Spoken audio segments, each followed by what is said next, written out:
हे बघ, तुझा प्रश्न आहे, तुला लो मॉलिक्युलर वेट हिपॅरिन म्हणजे रोजची इंजेक्शन आपण का देतोय. आता लास्ट टाइम तुझं 5व्या महिन्यामध्ये बाळाचं सगळे रिपोर्ट चांगले होते, अनमली स्कॅन पण चांगला होता, पण बाळाचे हार्टबीट्स थांबले आणि आपल्याला अबॉर्शन करावं लागलं.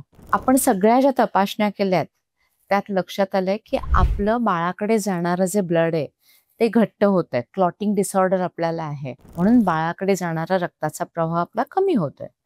तर अशा वेळेला आपल्याला हे रोजचं इंजेक्शन घ्यायला लागणार आहे.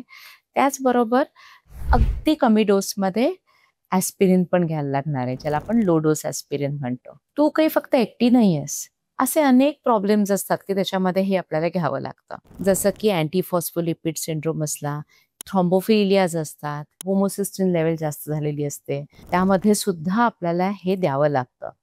त्यामुळे आपल्याला बाळ सेफ राहण्यासाठी आणि आपली प्रेग्नन्सी सुरक्षित कॅरी होण्यासाठी हे घेतलं पाहिजे.